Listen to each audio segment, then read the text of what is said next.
nga Cindy wabaddala ali mu industry ng'ajagaliza naye ayagala kigitwalawa then aleke sahafuge tugendewa you're going to enjoy it. I'm praying lwe lugenda okusinga. I'm praying ngenda kuba selfish buli omu yeyagaliza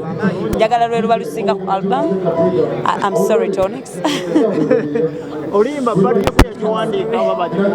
no siwandika mwena mukimanyi Tonix yagiwandika pati yange.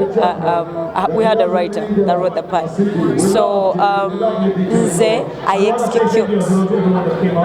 abantu bemulabe bagamba nti ono artist nze ndi artist nyambala ekintu kyonna kye mba njagadde okwambala so sobola okwambala feelings zonna as an artist. So I'm grateful for that. Yes, I didn't write the song. Situlobo situka tulabobo situla like this like that you gon' break my heart from Kampala to Juba girl you are shaba nobody be like me. Teyagamba me neze neyagala nnyo ngambye me ulidde ng'ogamba bwisuze video yanje sunze. I mean I love my work sina luyimba lwenteekako verse nga sirwagala so buli nnyimba zange zemulabanga nkoledde video mba nazavinze mu audio nga nzinyumirwa buli kanako kati lwenduwulira lunyumira. So I can't wait kikye ngenda okukola ku video. I'm very excited to know. Kiba wali okuzeeko oluyimba nodde waka n'ogamba asigenda ku luta luno weziri naye tezaava mu studio tezatawana na bam ziriwo nga 2-3 edda mabegako tezatawana na bam zasigala mu busigazi but kasita tujjamu oluyimba ne tulujja mu studio ne ndujja mu studio ne ngende waka manager wange naluuliza nange ne nduuliza back and forth we tuluteera tuba tukkirizganyiza nti luyimba lulungi so we luba ndutadde sirwejjusa abantu beesunga Serena watimbye naye abantu badde bali ya Serena twogere ku Serena wangi twogere ku Serena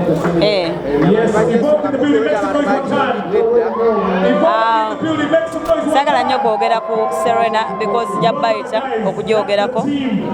jabayita press conference yaayo njogereko buli kimu but kyenyiza obagamba kiri kimu eno ye show gye ngenda okusinga okuteekamu buli kimu kubanga kiwulikika bulungi okukwata crown yo nga wennyini n'ogamba this is my crown ngenda kujambala bwenti nze njagala bwenti so I can't wait to do that. I can't wait to fix my crown in a way that I want to fix my crown. Okulonda kw'abayimbi kwabaddeyo kuyiika okyogerako okiga omuyimbi okulonda nabadde nange njagala kuyiika enze omuku eyabadde behind kuyiika nga nange ndi eyo ndi ku masimu ngamba mukayiwe because at the end of the day tetugenda tekudda mu bintu bye tubaddemu eno business of course mulimu abantu abadde bagimanya emyaka n'emyaka naye ate waliwo abato abazze nabo abalina okubaako nekitukola kyetukola n'ekirala industry yo enaabeeranga yakugibwamu muntu atakola ate ye ng'omuyimbi tafuna paka ddi mutemukooye kuŋŋaanyiza bayimbi mbu leero yalwadde mumanyi lwaki mukyatukuŋŋaanyiza kubanga ate abalina okulya mu industry si ffe bagiryamu bantu balala bagikola ki kyobola we twagala ate okujja tugambe nedda tufune system ya business eri clear nga eri right nga fenna etuservinga right kabenze kabe buli omu buli muyimbi mu Uganda kabe omuto kabe omukulu kabe yasookawo kabenze yakajja kabenze yazzejjo kanze fenna nga tuli supported nga fenna tulina system eno yemu ku business esinga okuleeta ssente mu Uganda kubanga ku concert yange abamafuta bakola aba transport bakola aba taxi bakola ki conductor akola driver nakola abasoda ne bakola ababibaries ne bakola ababbiya ne bakola ki abamu lwakwakati eyange ya mwami Keti tayagala mwenge naye kundala ababbiya ne bakola ki so companies nyingi nnyo n'abantu bangi nnyo abalya kuki ku muyimbi omuyimbi yanaalya ddi ku muyimbi tuve ku buno obusente obusasula renti obukola ki obuguze w'ensula naye sente ezigenda okubeerawo zirabire ne bazzukulu bange kubanga kwokukola tukola naye twetaaga system etutangira abaagala okujjamu obujja twetaaga system nga business yonna terina administration egiddukanya kati eno business nene lwaki terina system kyobola n'akalulu twagambe katukayiwe ate gwe ŋŋamba otya nti gwe bw'olonda buyitamu obwa ssaawa bw'alonda netiwaaka mbi tetuli basiru. Wabadde olonze naawe? Yes, of course. Of course, walonze ne biyitamu oba byaganye? Byaganyiza obwedda ndi ku ssimu ne muganda wange Mariam nga mukubira ne mugamba ki ekigenda mu maaso nagamba ebyuma byaffe tebikola ki. So bwe tuba tusazeewo okufuna president tufune president kwalaali otegedde akalulu kabeere kwalaali bateekewo baloko buli omu ayimirire akwate akapapula kakateekewo omuyimbi we wakola ki wayagala ate lwaki tukola online tuli mu covid batuta batuteeka emabega w'akalulu buli omu alonde omuki yenna anaalondebwa afuge naye nga kali alaali naye tetwagala bintu byakuzanyazanya mizannyo mu bizinensi yaffe anymore birina okukoma ffe tuyinza okuba tetukyalina kyamaanyi kyakikolera naye ate abato abajja yes ate naffe tomanya kiyinza okuba nga tukyalina kyetuyinza okukola ki okutaasa so buli muntu ayagala okulwanirira kino ekintu twekikola ate nga gwe weeruubirirako wekka funirawa ffenna tulowoozeeko bagamba bagenda kuleka luno olukiiko olubaddeko lwe lugira lufuga paka lwe banaafuna ssente mu tebalina ssente zirondesa ate baba tetwetaaga ssente ffe tuli bayimbi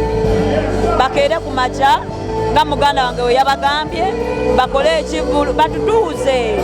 naffe twerowoolezeeko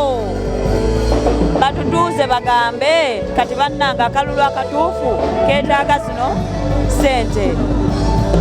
tumanye ki kyetwetaaga okufuna akalulu akalaali tukikole bwe kiba kyetaaga kukola kivulu tukuŋŋaanye ssente tukikole tekwetaagisa kubanga bahakazi bonna babeera okwo intaneti si yalaali mulimu abagikozesa obulala waliwo ffe abaagala okuba alaali waliwo abalala basobola ogiyingira ne bagikozesa obwongo bwabwe kye bakola ki so tuve ku intaneti bateekewo balo system bateekewo bokisi y'omukyala bateekewo bokisi ya saha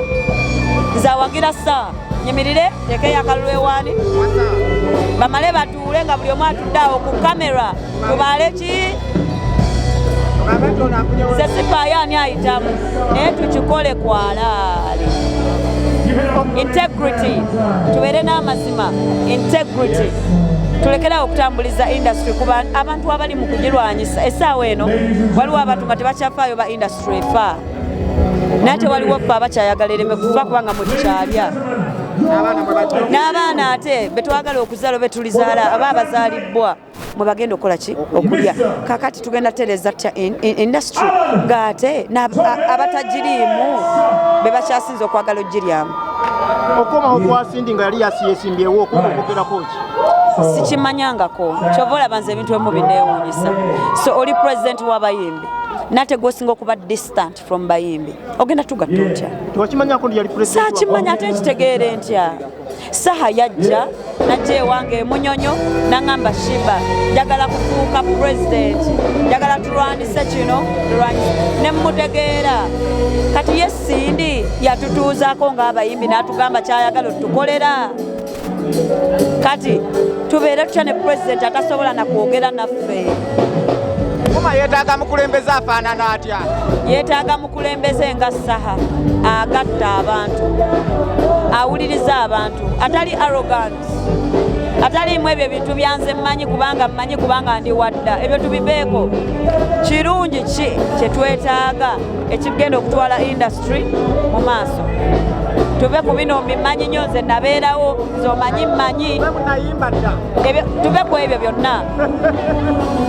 tutuule tugambe ki ekigenda okutwala industry mu maaso kubanga Cindy wabaddala ali mu industry ng'ajagaliza naye ayagala kigitwalawa then aleke sahafuge tugendewa omuntu asobola okugatta ki ekyakugana okujja okwekwanyiza ekifo kyonna kyonna nze saagala bintu byabufuzi buli omu akimanyi era lwaki bino mbirimu binkwatako bya buyimbi nze saagala kufuga nze ndi natural born leader naye ate si mu politics nze njagala leadinga mu bintu birala nnyo mu kukulaakulanya abakyala kulaakulanya abavubuka saagala kuleadinga mu politics naye ate eno industry yange nange taddemu ssente emyaka mingi so njagala ekulaakulane omuntu ayinza okubuuza lwaki osekendinga Sahanga kuliko Lord Bitemu Cindy Lord Bitemu Lord Bitemu waliwo omulala gwe bayita Lord Bitemu naye yesimbyewo agamba agamba yakula nawe kawembe Lord Bitemu nyina ne bakazi ne 10 but anyway ejo si yensonga olaba simumanyi agenda kunfuga atya omuntu alina okutufuga alina okuba nga ffenna atumanyi nga ffenna asobola otukwasaganya ate nga naye omulamwa gwe guli gumu kutwala mu music industry mu maaso